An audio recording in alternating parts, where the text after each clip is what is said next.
एक शानदार शुरुआत हो चुकी है करंट इलेक्ट्रिसिटी की। आज है लेक्चर 1 और हम आज बेसिक डिटेल्स और बेसिक छोटी छोटी जानकारियां, छोटी छोटी डेफिनेशंस करंट इलेक्ट्रिसिटी के बारे में जानेंगे। करंट इलेक्ट्रिसिटी से रिलेटेड या करंट से रिलेटेड हमारे पास स्ट्रिक्टली दो चैप्टर्स हैं। एक ये जो हम पढ़ने जा रहे हैं करंट इलेक्ट्रिसिटी डीसी करंट, और इसके बाद ईएमआई के बाद एक चैप्टर आएगा एसी करंट। तो बेसिकली दोनों चैप्टर्स में डिफरेंस ये है कि हम यहाँ पे डीसी करंट के बारे में डिस्कशन करेंगे, बात करेंगे, लेकिन बोलेंगे नहीं कि डीसी करंट के बारे में बात कर रहे हैं, ऑल्दो डीसी ही पढ़ना है। और उस चैप्टर में जब हम आगे चलेंगे मैग्नेटिज्म के बाद, तो वहां हम सिर्फ एसी करंट के बारे में चर्चा करेंगे। फिलहाल बेसिक मैकेनिज्म डीसी करंट यानी डायरेक्ट करंट, जो अपनी डायरेक्शन चेंज नहीं करता, अपने मैग्नीट्यूड को बदल सकता है लेकिन डायरेक्शन चेंज नहीं करता, ऐसे करंट के बारे में बेसिक जानकारी, जहां से हमारा एलिमेंट्री लेवल पे करंट इलेक्ट्रिसिटी की डेफिनेशन से स्टार्ट होती हैं, वहां पर चलेंगे। 10th स्टैंडर्ड में ओम्स लॉ एक्सेट्रा हम पढ़कर आए हैं, तो उसकी बेसिक जानकारी को मानते हुए कि आपको आता है और हमें पता है कि हाँ ओम्स लॉ क्या होता है, यहां से हम कहानी शुरू करेंगे। इसलिए ये बात बोल रहे हैं कि कई सारी चीजें ऐसी डिफाइन करेंगे जो ओम्स लॉ के बाद आएंगी, लेकिन वो ओम्स लॉ से पहले ही हमें डिफाइन करनी होंगी। अगर ऐसा नहीं करते हैं तो शायद मुश्किल होगा पढ़ना। तो बेसिक अंडरस्टैंडिंग तो 10th क्लास की है ही हमारे पास, तो वहां से ही काम को शुरू करते हैं। Current electricity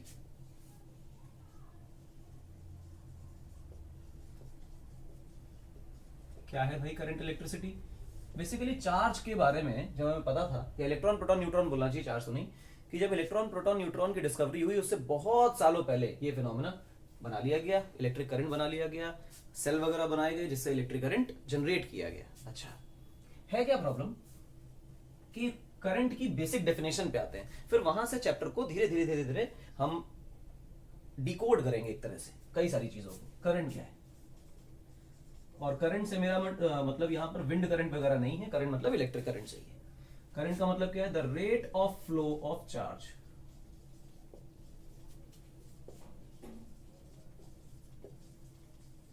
the rate of flow of charge is called electric current. अच्छा, कोई बच्चा कहे कि सर रेट ऑफ फ्लो का क्या मतलब है? रेट ऑफ फ्लो का मतलब है कि कितना चार्ज कितने टाइम में फ्लो किया। तो मान लो कि हम कहें कि डेल्टा क्यू चार्ज फ्लो किया डेल्टा टी टाइम में, 3 सेकंड में 4 कूलम चार्ज फ्लो कर गया, इस तरह से बातें। और कहा जाए फिर कि 1 सेकंड में कितना चार्ज फ्लो करेगा, तो यूनिटरी मेथड अप्लाई कीजिए। ये जो क्वांटिटी बन के आई इसी को हम बोलते हैं हमारा इलेक्ट्रिक करंट। अच्छा, ये रेट का मतलब है। ठीक, चार्ज दो तरह के होते हैं, पॉजिटिव नेगेटिव। कौन सा charge? Rate of flow of charge है तो कौन सा चार्ज का फ्लो है? पॉजिटिव चार्ज का फ्लो है या नेगेटिव चार्ज का फ्लो है, या दोनों का हो सकता है। तो बेसिकली करंट दोनों ही चार्जेस से, कोई भी चार्ज फ्लो करे, चाहे पॉजिटिव फ्लो करे चाहे नेगेटिव फ्लो करे, करंट जनरेट होता है। लेकिन करंट की एक डायरेक्शन होती है जो कन्वेंशनली मानी गई है कि पॉजिटिव चार्ज के फ्लो से करंट आएगा। अच्छा, तो नेगेटिव भागेगा तो करंट नहीं आएगा? आएगा। मान लो कि एक मेरा पॉजिटिव क्यू है और वो इस डायरेक्शन में भाग रहा है। अगर पॉजिटिव क्यू की वेलोसिटी इधर है तो करंट की डायरेक्शन भी इधर ही है। और अगर यहीं पर मेरा नेगेटिव चार्ज होता और नेगेटिव चार्ज इधर भागता, तो हम कहते हैं कि जहां नेगेटिव चार्ज भाग रहा है इसके जस्ट ऑपोजिट डायरेक्शन में करंट भाग रहा है। यानी चाहे नेगेटिव चार्ज हो चाहे पॉजिटिव चार्ज हो, कुछ भी हो, करंट तो चार्ज के दौड़ने से आएगा। लेकिन करंट की डायरेक्शन क्या कंसीडर करनी है? जहां पॉजिटिव चार्ज दौड़ेगा वहां पे करंट की डायरेक्शन, जहां नेगेटिव चार्ज दौड़ेगा उसके ऑपोजिट करंट की डायरेक्शन। ये कन्वेंशन हमें मान के चलना है। इस वजह से इस डेफिनेशन को और रिफाइन करें और ये कहें कि the rate of flow of positive charge is called electric current. इसको और रिफाइन करते हैं, चार्ज में पॉजिटिव चार्ज पे टिक लगा लिया, और रिफाइन करते हैं।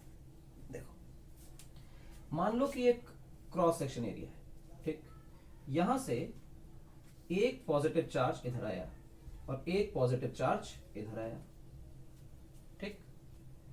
तो हम कहेंगे कि इस ऊपर वाले पॉजिटिव चार्ज की वजह से यहां पे करंट फ्लो हुआ E बाई टी, और नीचे वाले पॉजिटिव चार्ज की वजह से इधर करंट फ्लो हुआ E बाई टी। कितना हुआ टोटल करंट?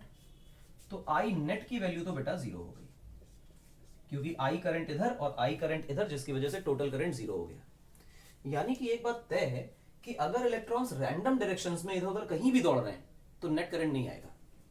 करंट आने के पीछे का लॉजिक ये होगा कि जितने भी चार्जेस फ्लो कर रहे हैं वो सारे के सारे एक ही पर्टिकुलर डायरेक्शन में फ्लो करें, तब तो करंट कॉन्स्टिट्यूट होगा। वरना जितने ऑपोजिट डायरेक्शन में करंट आ रहे हैं, जितने ऑपोजिट डायरेक्शन में चार्जेस फ्लो कर रहे हैं, वो करंट को कॉन्स्टिट्यूट नहीं करेंगे। ठीक, तो ये एक प्रॉब्लम की बात है, यानी इस डेफिनेशन को और रिफाइन करने की जरूरत है। तो चलो रिफाइन करते हैं, एक और बात देखते हैं। मान लो मेरा एक कंडक्टर है, इसके बाद डेफिनेशन को डिटेल में समझेंगे। ये कंडक्टर है, ये पॉजिटिव चार्ज है, ये यहां जा रहा है, नीचे आ रहा है, ऊपर जा रहा है, नीचे आ रहा है, ऊपर जा रहा है, नीचे आ रहा है। सोचो यहां से कितना करंट फ्लो किया, जीरो। क्यों? इधर तो कोई करंट आया ही नहीं, इधर तो कोई चार्ज गया ही नहीं। तो बेसिकली जो कंडक्टर का क्रॉस सेक्शन एरिया है, अगर उससे कोई चार्ज फ्लो ना करे तो करंट कितना आएगा? जीरो। वो तो वहीं घूम रहा है। इसका मतलब ये हुआ कि अगर मुझे करंट लिखना है तो मुझे करंट लिखना है पॉजिटिव चार्ज का फ्लो, एक सेकंड में कितना पॉजिटिव चार्ज फ्लो किया in a definite direction perpendicular to the cross section area. उस एरिया को कितने चार्ज ने क्रॉस किया, ये इंपॉर्टेंट बात है। तो इसको हटाते हैं और अब अपनी जो डेफिनेशन है उसको थोड़ा रिफाइन करके अच्छा लिखते हैं। आओ देखो, द रेट ऑफ फ्लो, ये बिल्कुल एलिमेंट्री लेवल से है समझना, of positive charge in a definite direction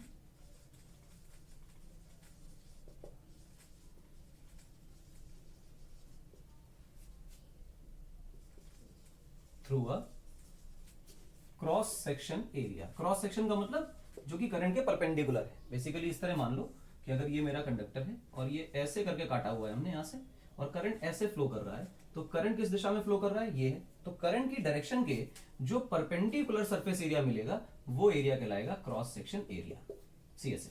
ठीक है, कर्व सरफेस एरिया नहीं है, क्रॉस सेक्शन एरिया है, इस बात को समझना। तो बेसिकली ये करंट की डेफिनेशन है। अच्छा, अगर ये करंट की डेफिनेशन है तो फिर करंट के बारे में कुछ जानकारी होनी चाहिए। आई का मतलब क्या बताया था? Delta Q flown divided by time taken, total charge upon total time. सोचो करंट की वैल्यू कभी कभी घट सकती है, कभी कभी बढ़ सकती है। जैसे वोल्टेज अगर फ्लक्चुएट करे तो करंट बढ़ेगा, कभी घटेगा। अगर आपने 10 सेकंड के अंदर की बात करी है तो हर एक सेकंड में बराबर चार्ज फ्लो करे, इसकी कोई गारंटी नहीं है। इसका मतलब ये जो total charge upon total time है, ये नहीं बता रहा है कि करंट हमारा कांस्टेंट है या नहीं है, बस ये बता रहा है कि उसकी एवरेज वैल्यू क्या है। यानी कि ये delta Q by delta T जो है वो एवरेज करंट के बारे में जानकारी दे रहा है। और हमें तो इंस्टेंटेनियस चाहिए होता है। तो इंस्टेंटेनियस बनाने के लिए हमने एक बात सीखी थी कि delta Q flown divided by delta T, जहां पे लिमिट लगानी चाहिए delta T tending to zero. यानी कि जब टाइम टेकन या time taken to flow the charge is very small, छोटे टाइम इंटरवल की बात करने लग जाएंगे। छोटा टाइम इंटरवल मतलब मिली सेकेंड्स और उसका फ्रैक्शन, इतना छोटा बात करने लग जाएंगे तो जो करंट होगा उसकी वैल्यू इंस्टेंटेनियस हो जाएगी। तो दिस बिकम्स इंस्टेंटेनियस करंट। और सबको पता है कि जैसे ही हमारे पास कभी इंस्टेंटेनियस वैल्यूज आती हैं, ये अप्लाई कर देते हैं लिमिट को, तो डेल्टा खत्म होकर क्या बन जाता है? D Q by D T. ये है हमारा इंस्टेंटेनियस करंट, ये है हमारा एवरेज करंट। अच्छा, ये जो एवरेज करंट है इसमें देखो ऊपर क्या है? चार्ज यानी कूलम, नीचे क्या है? सेकंड यानी सेकंड। अब चाहे डी क्यू लिखो चाहे डेल्टा क्यू लिखो, है तो कूलम पर सेकंड ही, और तो कुछ नहीं है। हाँ, तो बेसिकली करंट की जो यूनिट बनेगी एसआई में, वो एसआई में यूनिट बनेगी बेटा कूलम पर सेकंड, और इसी को हम नाम दिया करते हैं एम्पेयर। स्मॉल ए से लिखते हैं और कैपिटल ए इसका सिंबल होता है। किसी भी साइंटिस्ट के नाम पर अगर कोई यूनिट होती है तो उसका अगर पूरा नाम लिखते हैं तो कैपिटल लेटर से नहीं लिखते हैं, पर जब सिंबल लिखते हैं उसका तो वो कैपिटल ही लिखते हैं। This is what it means. और ये हो गया इसका। अच्छा, अब एसआई यूनिट तो पता चल गई। इसमें एक बात कि एम्पियर की डेफिनेशन कैसे बनाए, तो आओ देखो। एक एम्पियर, एक कूलम, एक सेकंड। क्या मतलब हुआ? अगर एक कूलम का चार्ज, पॉजिटिव चार्ज, स्ट्रिक्टली ध्यान रखना, एक कूलम का पॉजिटिव चार्ज एक सेकंड में किसी एक क्रॉस सेक्शन एरिया को किसी डेफिनेट डायरेक्शन में क्रॉस करता है, तो हम कहते हैं कि उस क्रॉस सेक्शन एरिया से 1 एम्पियर का करंट फ्लो हो रहा है। आओ देखो, if 1 coulomb of charge is phloem through a CS area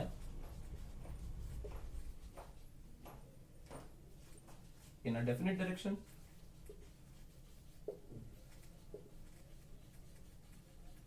in 1 second, then the current is said to be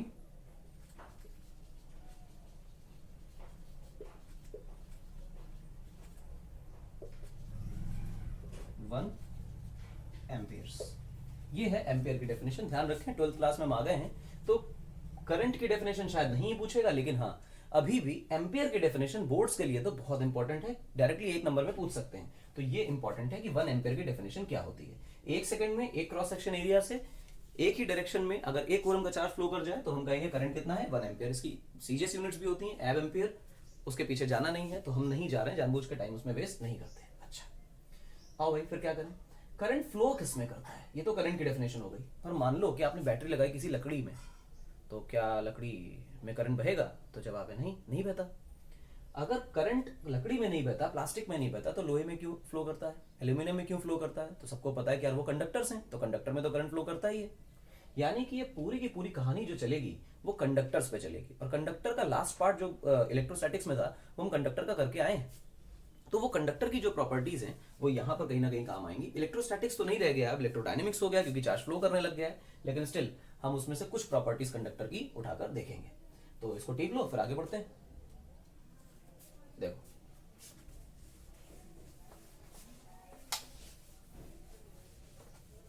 यहां पर मैं करंट की डेफिनेशन और इस फॉर्मूले पे एक बार दोबारा आऊंगा, और दोबारा आने के बाद इस पे कुछ सवाल भी लगवाऊंगा, लेकिन फिलहाल तो जो हम कर रहे हैं वो देखें। मटेरियल कितने तरह के होते हैं? मटेरियल्स को इलेक्ट्रिकल कंडक्टिविटी के हिसाब से 3 पार्ट्स में हम लॉजिकली डिफाइन करते हैं, और बड़ा आसान है। पहला हमारा सुंदर प्यारा अच्छा सा कंडक्टर्स, क्योंकि यही हमें पढ़ना है। और दूसरा हमारा सेमीकंडक्टर्स, आज की दुनिया का आधारभूत ढांचा कह सकते हैं कि सेमीकंडक्टर्स की फिजिक्स की वजह से ही हम ये वीडियो बना पा रहे हैं, आप इसको देख पा रहे हैं, लाइट जल रही है और आराम से फोन वगैरह में गाने सुने जाते हैं। तो जितना भी डिजिटल दुनिया है वो इसी की वजह से है। और तीसरा पार्ट जो है वो है इंसुलेटर, और इसके पीछे हमें नहीं पढ़ना है क्योंकि ये तो करंट फ्लो ही नहीं करता, तो उसका कोई मतलब ही नहीं। कंडक्टर्स कौन होते हैं? कंडक्टर की डेफिनेशन में हमें ये बात लिखनी चाहिए कि these materials let the current flow, let the charge flow through them। Charge के साथ हमें लिखना चाहिए करंट। चार्ज फ्लो करे तो करंट फ्लो करता ही करता है। थ्रू देम इजीली, ठीक। Semiconductors less conducting,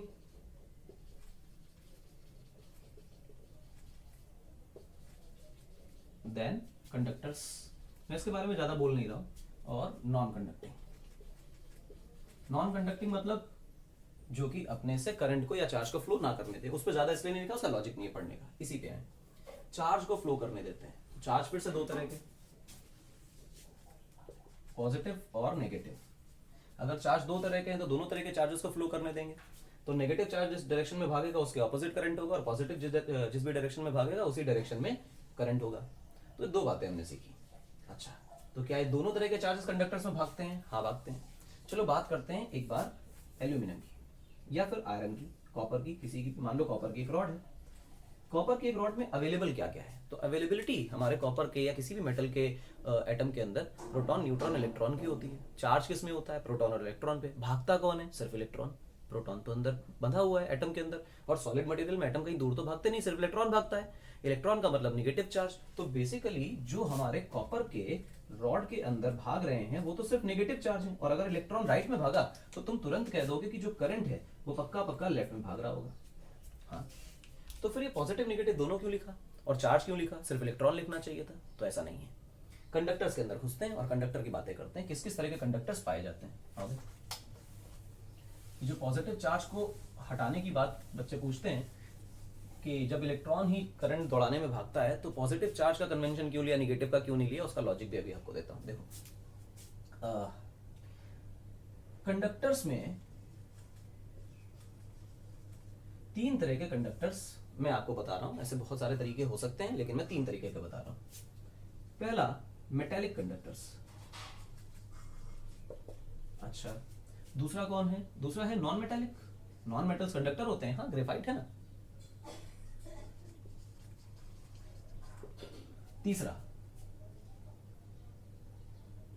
electrolytic conductors.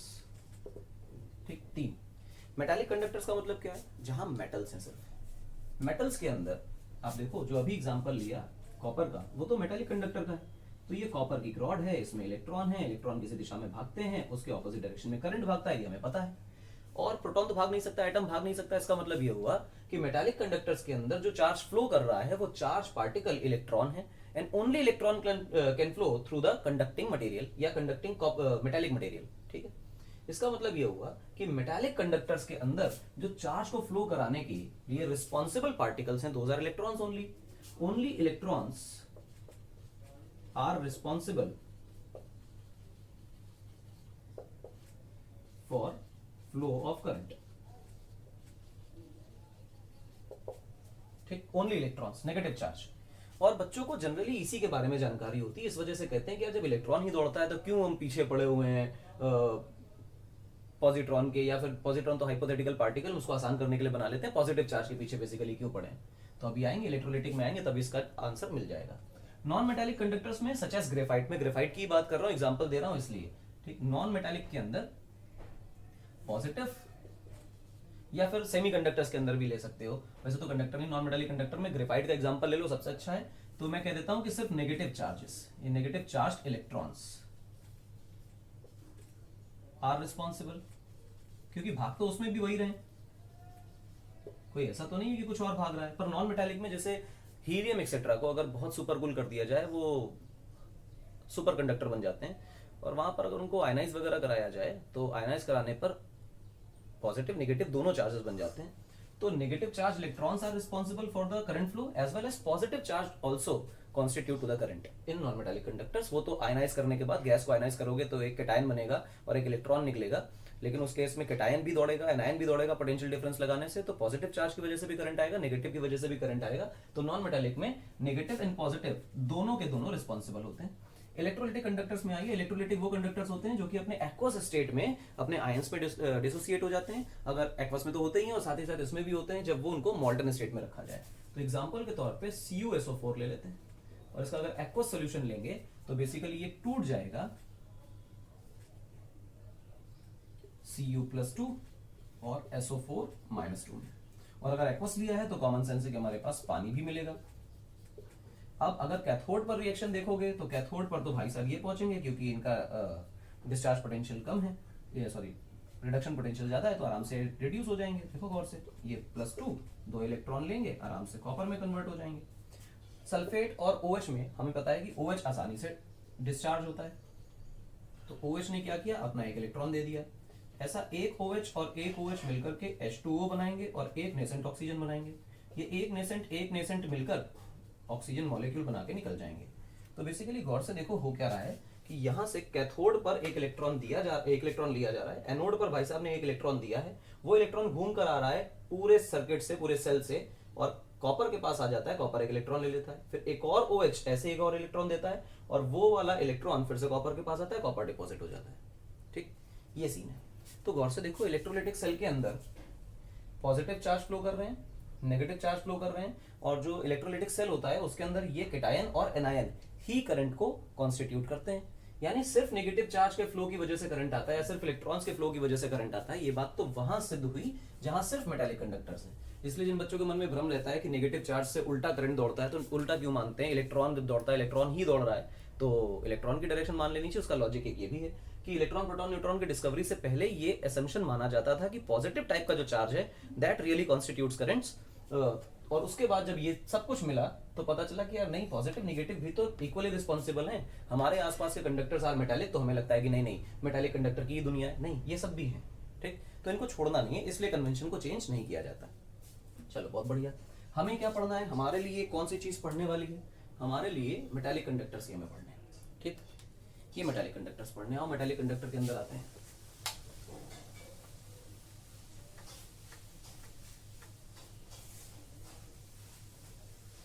Metallic conductors में क्या क्या किया जाए, आइए देखिए। एक चीज सोचो, मानो कि मेरे पास एक पॉजिटिव चार्ज है Q, ठीक है, मानो कि मेरे पास एक पॉजिटिव चार्ज है Q0, this is a test charge और इन्फिनिटी पे रखा है। ठीक है, मैं इसको इसके पास लेकर आता हूं किसी A पॉइंट पर। कॉमन सेंस है कि ये दोनों एक दूसरे को रिपेल कर रहे होंगे, ये सोर्स चार्ज है हैवी, इसलिए इसको कोई फर्क नहीं पड़ता, रिपल्शन हो रहा होगा। तो क्या इसको इस रिपल्शन के अगेंस्ट यहां तक खींच के लाने में कुछ वर्कडन करना पड़ा होगा? हाँ। तो जो वर्कडन A तक लाने में करना पड़ा अपॉन Q0, क्या ये पोटेंशियल एट A कहलाएगा? हाँ।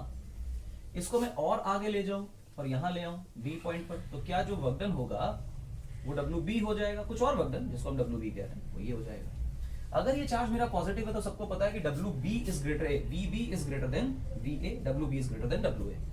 तो मैं ये कह सकता हूं कि ये जो आदमी है ये हायर पोटेंशियल पे है और ये जो पॉइंट है ये लोअर पोटेंशियल पे।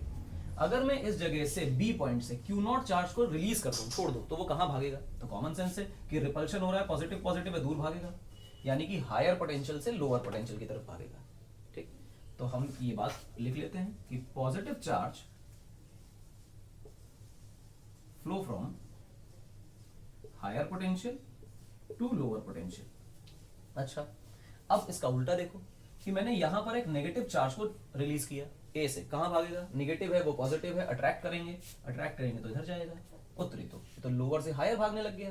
तो हम कहेंगे negative charge flow from lower potential to higher potential. अच्छा, लेकिन दोनों ही केस में एक बात दिखाई दी, चाहे नेगेटिव टाइप का चार्ज हो चाहे पॉजिटिव टाइप का चार्ज हो, उनको इस पोटेंशियल डिफरेंस की जरूरत है दौड़ने के लिए। चाहे हायर से लोअर जाएं चाहे लोअर से हायर जाएं, but there is a need of potential difference to move. अगर हमारे चार्ज पार्टिकल के पास, चार्ज पार्टिकल जहां अवेलेबल है उसको जहां से जहां हम दौड़ाना चाहते हैं कि खुद से दौड़ो, हम नहीं अब कर रहे हैं, हम रिलीज कर दिया अपने आप दौड़ो, तो अपने आप तो तभी दौड़ेगा जब उसको ये पोटेंशियल डिफरेंस मिलेगा। इफ सपोज कहीं पोटेंशियल डिफरेंस है ही नहीं, जीरो है, तो चार्ज का दौड़ना बंद हो जाएगा, चार्ज नहीं दौड़ेगा। चार्ज कब दौड़ेगा? पॉजिटिव है तो हायर टू लोअर यानी पोटेंशियल डिफरेंस रिक्वायर्ड है, और नेगेटिव चार्ज तो लोअर टू हायर यानी पोटेंशियल डिफरेंस रिक्वायर्ड है। तो यानी चार्ज फ्लो तब करेगा, मूव तब करेगा जब पोटेंशियल डिफरेंस होगा, अपने आप से मूव करने की बात है।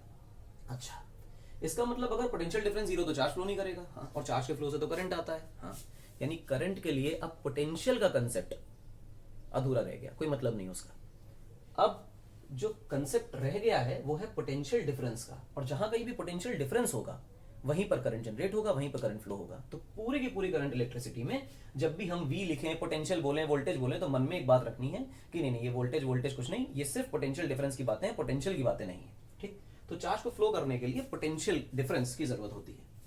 और क्योंकि पॉजिटिव चार्ज हायर पोटेंशियल से लोअर पोटेंशियल की तरफ जा रहा है, तो तुमको इतना क्लियर पता है अपने आप, ये खुद से भागने वाली बात ने रिलीज किया था, ठीक है ना।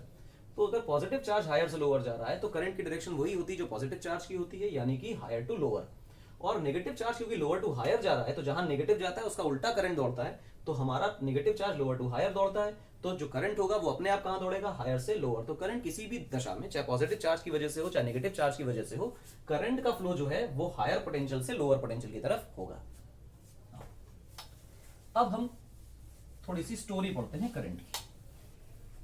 ठीक, कंडक्टर्स के बारे में बेसिक बेसिक जानकारी और करंट के बारे में थोड़ी थोड़ी सी चर्चा। ये अब ये कंडक्टर कैसा भी हो सकता है, आपका पंखा हो सकता है, आपकी टीवी हो सकती है, आपका एसी हो सकता है, कूलर हो सकता है, कुछ भी हो सकता है। बस इतना है कि उतने अच्छे डिजाइन बोर्ड पे नहीं बनते, तो हम इसमें सर्किट के कुछ ऐसे सिंबल्स हैं, जैसे ये है, या रेजिस्टेंस का वो हार्ट बीट वाला सिंबल है, बैटरी के 2 लाइनों वाले सिंबल हैं, इस सिंबल्स का इस्तेमाल करते हैं ताकि वो लंबे चौड़े डायग्राम्स ना बनाने पड़े। तो ये हमारा कंडक्टर है, और कंडक्टर की लेंथ कितनी है? हमने कहा L। इसमें इलेक्ट्रॉन्स होंगे, हमने कहा इलेक्ट्रॉन होंगे। एक काम करो, इलेक्ट्रिक फील्ड अप्लाई करो, हमने कहा बाहर से इलेक्ट्रिक फील्ड अप्लाई करो इस दिशा में, E एक्सटर्नल। और हम ये मान के चल रहे हैं कि जो इलेक्ट्रिक फील्ड हम अप्लाई कर रहे हैं वो समय के साथ, स्पेस के साथ कांस्टेंट है, बदल नहीं रही है, चीजों को आसान बनाने के लिए। अगर ये इलेक्ट्रॉन अंदर है, इलेक्ट्रिक फील्ड राइट में लग रही है, तो नेगेटिव चार्ज पे फोर्स इलेक्ट्रिक फील्ड के ऑपोजिट डायरेक्शन में लगती है। तो सारा पॉजिटिव नेगेटिव चार्ज जो इलेक्ट्रॉन है, इस पे फोर्स किधर लगेगी? इधर। तो सारे के सारे नेगेटिव चार्ज धीरे धीरे धीरे धीरे एक्यूमुलेट होने लग जाएंगे इधर। और क्योंकि सारे इलेक्ट्रॉन्स इधर से उड़कर उधर जा रहे हैं, ड्रिफ्ट कर रहे हैं, इस तरफ की ओर मूव कर रहे हैं, तो यहां पर क्या एक्यूमुलेट होगा? पॉजिटिव। बड़ा बढ़िया लगा। गौर से देखो, इस इलेक्ट्रॉन पर 2 तरह की फोर्सेस काम कर रही हैं। एक तो ये जिसको हम कहेंगे E इंटू ई एक्सटर्नल। पर गौर से देखो, ये एक्यूमुलेशन ऑफ चार्ज जो हुआ है, इसको मैं एक्यूमुलेशन लिख दूं,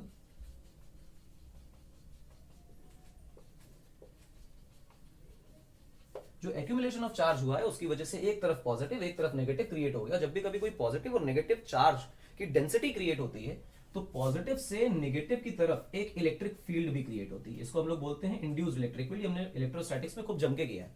ठीक, तो ये हो गई बेटा ई इंड्यूस्ड।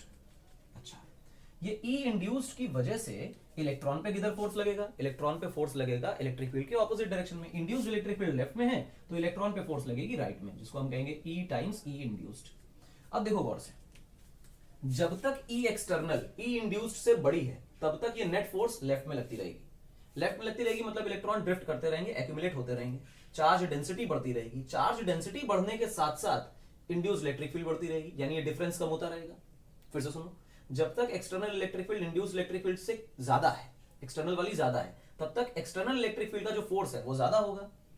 तो लेफ्ट की तरफ इलेक्ट्रॉन ड्रिफ्ट करते रहेंगे, तो यहां पर चार्ज नेगेटिव एक्यूमुलेट होता रहेगा, यहां पर पॉजिटिव एक्यूमुलेट होता रहेगा। जितना ज्यादा चार्ज एक्यूमुलेट हो जाएगा, इकट्ठा हो जाएगा एक जगह पर, उतना ही ज्यादा इंड्यूस्ड इलेक्ट्रिक फील्ड आती चली जाएगी, क्योंकि इंड्यूस्ड इलेक्ट्रिक फील्ड तो इस बात पर डिपेंड करती है कि कितना चार्ज एक्यूमुलेट हो गया।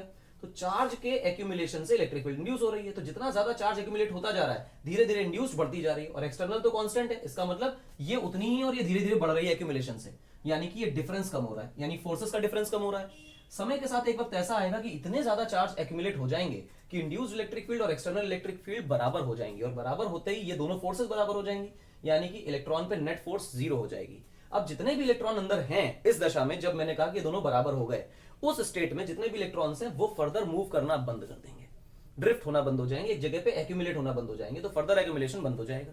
और जैसे ही फर्दर एक्यूमुलेशन बंद हुआ तो इलेक्ट्रॉन का फ्लो होना तो बंद हो गया। सर ये तो वो वाली कंडक्टर की प्रॉपर्टी हो गई जिसके अंदर net electric field inside the conducting material is zero. हाँ वही हो गई, तो इसमें करंट तो फ्लो होगा ही नहीं, क्योंकि जब इलेक्ट्रिक फील्ड ही अंदर नहीं है तो फोर्स कौन लगाएगा। बिल्कुल सत्य बात है, जब कोई इलेक्ट्रिक फील्ड नहीं तो फोर्स कौन लगाएगा, नहीं लगाएगा। यानी कि कंडक्टर्स के अंदर करंट जनरेट करना इतना आसान काम नहीं है, क्योंकि अंत में तो कंडक्टर अपने अंदर इलेक्ट्रिक फील्ड को जीरो ही कर देता है, और कर देता है तो फोर्स तो लगेगी नहीं जब इलेक्ट्रिक फील्ड नहीं है। इसके लिए हम क्या करते हैं, वहां पे एक लॉजिक पढ़ा था, वहां पे एक बात पढ़ी थी कि इन आइसोलेटेड कंडक्टर जिससे कोई दूसरी चीज अटैच ना हो, वहां पर इलेक्ट्रिक फील्ड जीरो होती है। यहां पर क्या केस है, यहां पर भी आइसोलेटेड है। आइसोलेटेड शब्द को हटा दें तो फिर इलेक्ट्रोस्टैटिक्स का वो कंसेप्ट काम नहीं करता, क्योंकि वो स्ट्रिक्टली आइसोलेटेड कंडक्टर्स के लिए, तो मतलब इसका आइसोलेशन खत्म करना है, किसी चीज से कनेक्ट करना है। अगर कनेक्ट करके बात बन जाए तो बात हो जाएगी। हाँ, तो एक आइडिया करंट फ्लो कराने का ये आया कि हमें अपने कंडक्टर को आइसोलेटेड नहीं, कनेक्टेड रखना है किसी एक्सटर्नल सोर्स से। दूसरी बात आती है कि जो आपने एक्सटर्नल इलेक्ट्रिक फील्ड लगाई है, उस इलेक्ट्रिक फील्ड को लगाने का सोर्स क्या है, क्या लॉजिक है कि आपने इलेक्ट्रिक फील्ड अप्लाई कर दी और किस सोर्स से करी। दो सवाल, ठीक, दो आइडियाज आए।